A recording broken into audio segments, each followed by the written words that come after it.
Le syndicalisme a toujours été une obsession pour l'extrême droite. Au cours de l'histoire, les tentatives de la droite réactionnaire pour le déstabiliser ont été nombreuses.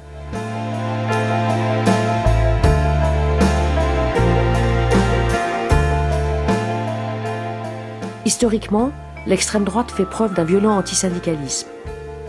Toute occasion est bonne pour le salir, le décrédibiliser, entraver son action, voire le réprimer. La haine des rouges, des partageux et des communisés caractérise les organisations de la droite extrême activiste.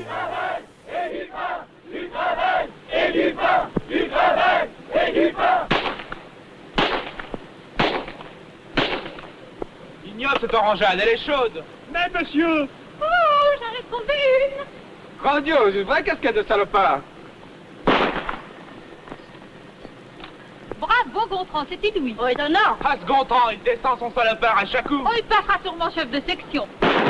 Le discours antisyndical s'accompagne parfois d'un fond d'anti-ouvriérisme et se combine le plus souvent à l'antifiscalisme et l'hostilité aux fonctionnaires.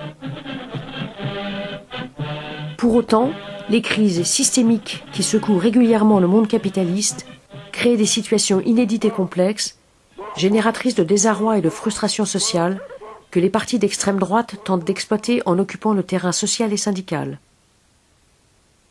Deux principaux modes d'action sont développés.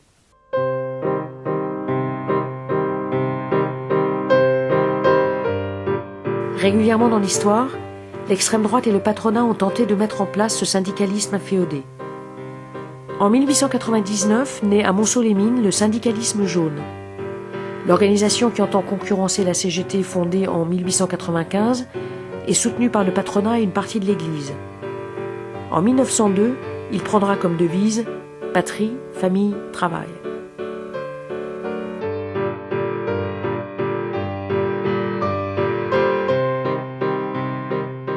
En 1936, le Parti social français du colonel de Larocque, qui succède au Croix-de-Feu, impulse la création des syndicats professionnels français, SPF, avec le soutien du patronat.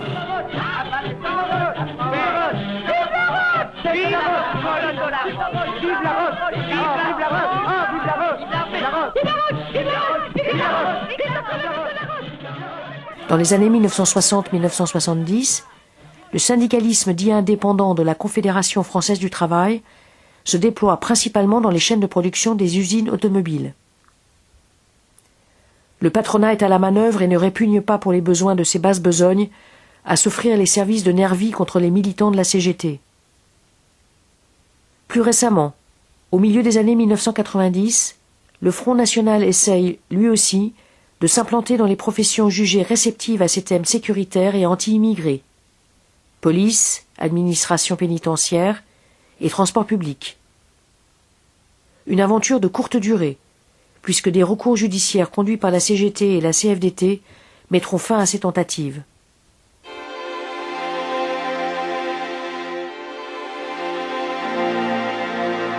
L'entrisme syndical est aussi une pratique récurrente de l'extrême droite.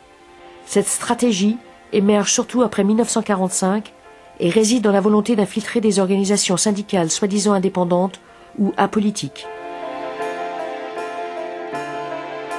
Lors des élections cantonales de 2011, le Front National présente sur ses listes une série de candidats membres de différents syndicats. La CGT, Solidaire et la CFDT réagissent aussitôt en excluant les militants concernés.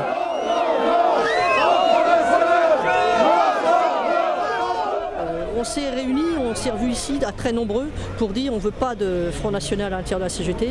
Les valeurs qui sont les nôtres, ça n'a rien à voir avec ce que défend le Front National.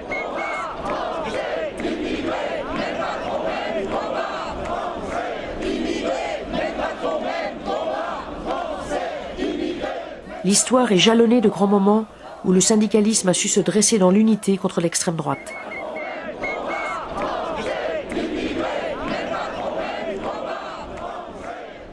Ancrée dans le terreau du nationalisme et de la xénophobie, l'extrême droite prône une vision fermée de la nation, la privant des rapports extérieurs et entraînant une division artificielle entre travailleurs français et étrangers. Porteur de ce discours d'exclusion, le Front National poursuit donc aujourd'hui une tradition résolument antinationale.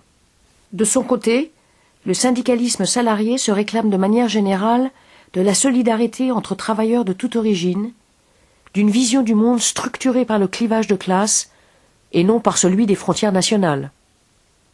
L'extrême droite se caractérise aussi par sa dénonciation de la démocratie au profit de l'autoritarisme et du culte du chef. L'Action française de Charles Maurras, fondée en 1898, peu après la parution du J'accuse d'Émile Zola, est marquée par une haine de la démocratie qui influence aujourd'hui encore une bonne partie de l'extrême droite française. Parti autoritaire à direction héréditaire, le parti de Marine Le Pen est lui aussi profondément antidémocratique. Mais au-delà de ses traits hideux, la force d'attraction de l'extrême droite tient surtout à sa capacité à s'emparer des problèmes sociaux pour les instrumentaliser et les mettre au service de sa stratégie. Cette stratégie s'accompagne d'une volonté de brouillage idéologique, qui illustre bien des slogans tels que le « ni droite ni gauche », attaché au fascisme des années 1930 et revendiqué par le Front National aujourd'hui, ou encore le « gauche du travail, droite des valeurs » d'Alain Soral. Défenseur du capitalisme hexagonal, le Front National n'hésite pas à s'emparer des symboles de la gauche et cache son libéralisme dans un protectionnisme apparemment populaire, ce qui le place de fait comme un parti antisocial.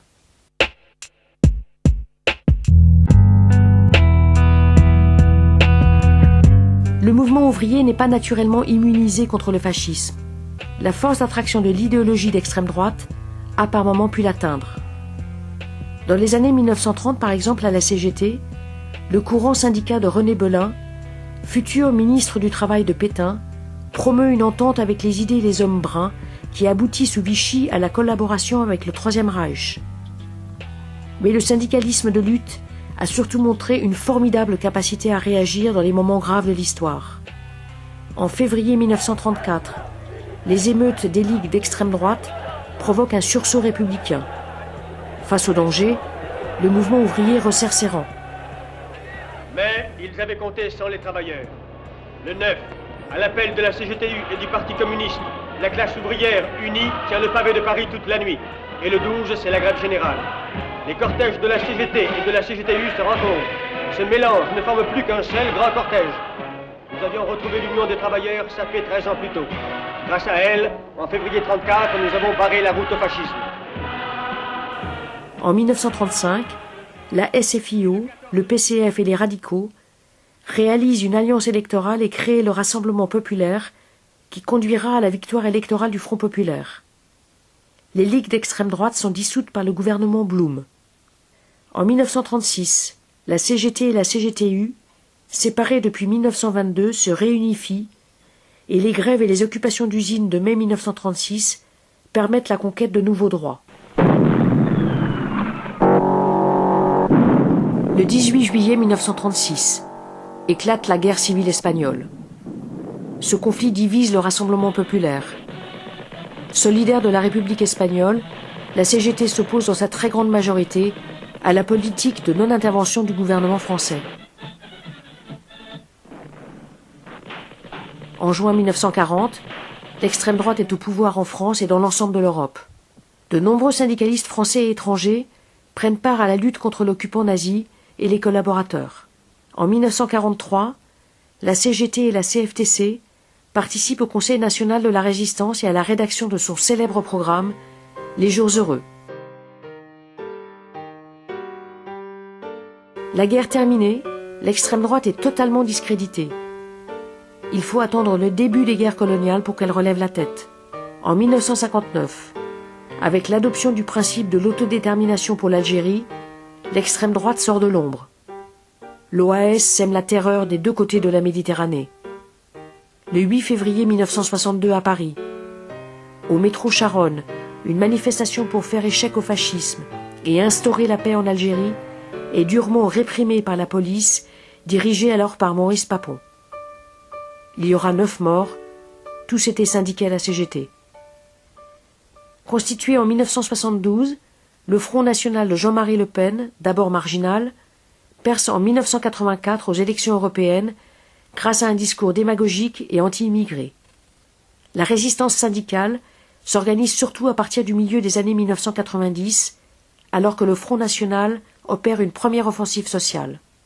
le mouvement syndical, dans un contexte de crise majeure du capitalisme et de précarisation, est à nouveau confronté directement aux offensives de l'extrême droite. Au nom d'une curieuse notion de l'indépendance syndicale, certains veulent cantonner les syndicalistes dans des sphères dites économiques et sociales. Pourtant, depuis plus d'un siècle, l'action syndicale authentique, dynamique, se mène au plan politique contre les idées délétères de l'extrême droite. Dans ce combat toujours d'actualité, la connaissance de l'histoire de l'extrême droite et de ses croisements avec celle du syndicalisme peut s'avérer d'une grande utilité et indispensable pour lutter dans l'unité.